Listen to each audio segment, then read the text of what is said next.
right, rock So, and roll. hi, Mr. Costello. So where did you grow up? So originally I grew up in Shelby Township, Michigan, and I'm a product of Utica Community Schools. I went to Eisenhower High School, where I was a wrestler and played tennis and hockey. Um, and then I'm now living in Rochester with my wife and my two sons, Freddie and Jackson. Mark? When you were in school when you were younger, what was your favorite subject? Lunch, recess, gym. No, for me, definitely language arts. Before I became a teacher, I was a writer for about 13 years for a couple of different newspapers and a couple of different magazines. So writing has always been one of my few talents and something that I really enjoy. So really that's kind of the push that I got from my teachers in middle school and in high school, and even in college. Kind of, you need that person in your lifetime sometimes, right, to kind of illustrate your strengths, right, and pull your strengths out of you. So I was really lucky to have some teachers early on that were like, hey, you really have a talent for this, you should pursue it. So that's what I did before I became an educator. And it was always like my dream. I wanted to be a sports writer covering the Red Wings beat. That was my goal. And then my last 2 years of my career, I got to do that. So it was a lot of fun, kind of hanging out with pro athletes all the time, and kind of getting a glimpse into that world. So before I was a teacher, I was a writer, and I guess I'll always be a writer in some sense. But now I'm just happy to be here with you guys at Derby. Nice. So, have you ever been a vice principal or just a staff member in any other school? Sure, yeah. My teaching days were in Romeo schools, which is in northern Macomb County, and I taught 6th and 8th grade language arts, and I also was a reading intervention teacher, where I would help students who were struggling with reading. And then after that phase in my career, I was in New Haven schools for 1 year as a dean.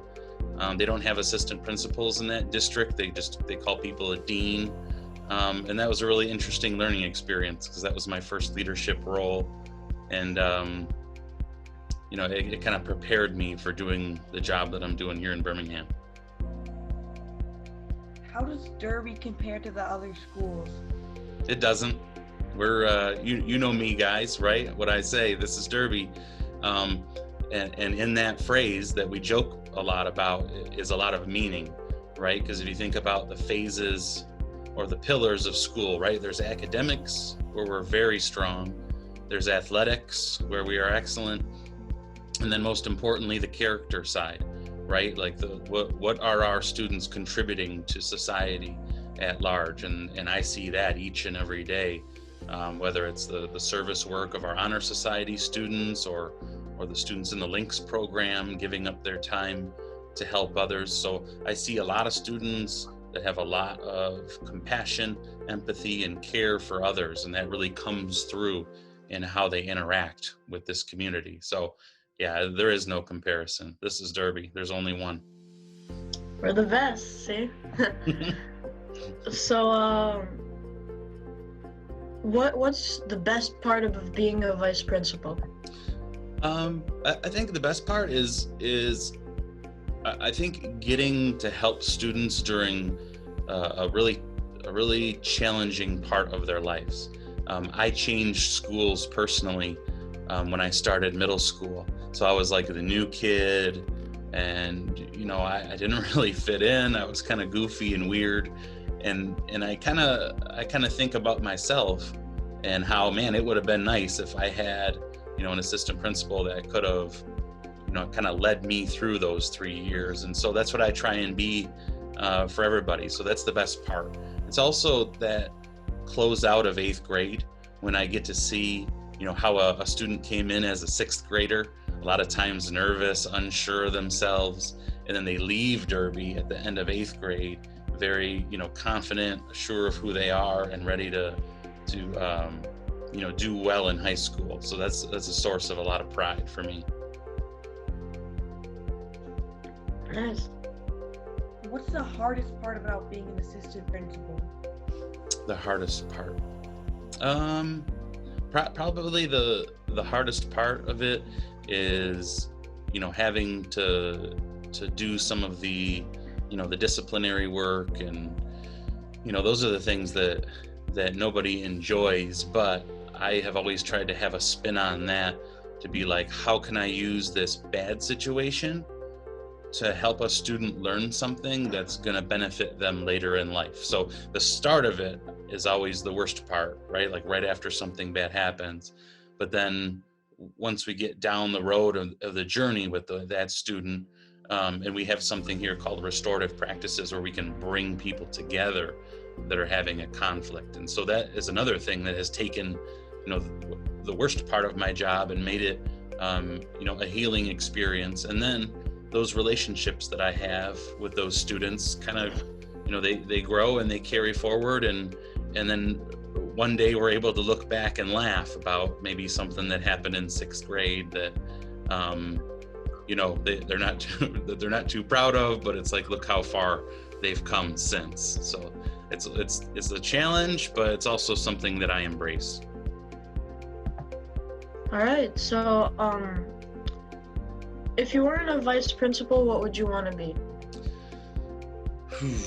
That's tough, Ben. That's tough. I think I'd either, be back in the classroom, be a teacher again, because I miss that dearly, or go back to writing and being able to, express yourself through the written word is something that I really enjoy. So yeah, either of those things would probably be, top of the list. It would be tough at this point to just say, nope, I'm done with education, because you guys know me. I love what I do, and I love being here every day. Yeah. Has quarantine been an overall positive or negative experience for you? Oh, Mark, I don't want to be the guy that says both, but I have to say both, because on the one hand, it's let me have so much more time with my own boys, who are 7 and 4 years old, and who, again, you guys know, most of my life is spent here at Derby. So, getting more time to be with them has been an extreme positive. And then, yeah, the resounding negative part has not been able to be around my Derby family, right? And seeing some of the struggles that normally I could just step in and help you guys with is tough, because we're doing everything over a computer screen, So again, I don't want to be that, not trying to be a politician with that answer and say both, but it really is true. Getting that family time you can't put a value on that, but I also miss the students tremendously. Yeah. So, how do you find motivation in quarantine? Many people sometimes struggle with that, or just in day-to-day life in general.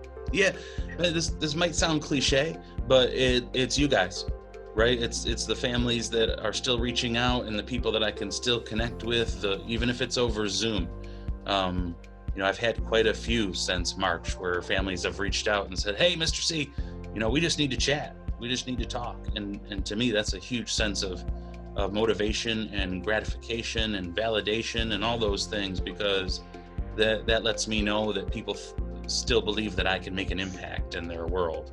And that's a really, really good feeling, that people, trust me enough to say, "Hey, Mr. C, here's our problem that we're having as a family.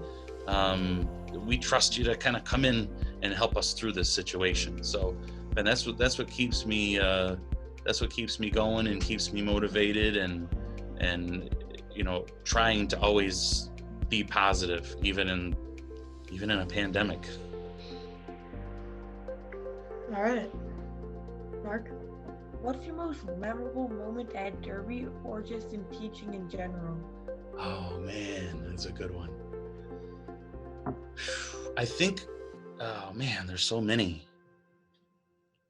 I don't know if I can name just one. I mean, there's there was that first time that the See Home band came to visit and just seeing everybody light up. There was the first time that I went to field day and got myself in the dunk tank. That was super memorable. You know, all of the honor society inductions, the end of the year ceremonies, the dances, the fundraisers. Really anything that brings our community together is a memorable moment for me. And so it's tough to just narrow down one, because I'm really fortunate that there's been a lot of fun moments. So are there any parts of your job that students don't necessarily know about or don't think of when they think of a vice principal, right? Oh, interesting. Yeah,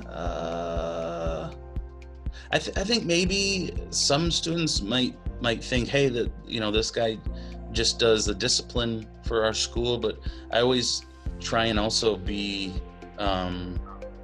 a good resource for students, and somebody that they can come to, along with our awesome counseling staff and our social work and psychologists, you know, to be not a friend, but a support person. Because like I mentioned before, I know what it's like to be in a new school and feel like you don't fit in, and sometimes you need somebody to kind of, you know, bounce ideas off of and connect with in a different way. So I would say that that's probably part of it, that, you know, students have to understand and realize that, you know, my door is open and they don't have to just see me when things go wrong. They can come talk to me anytime. Oh, great. So that's going to conclude our interview. You can stop the recording. Okay. Thank you, guys.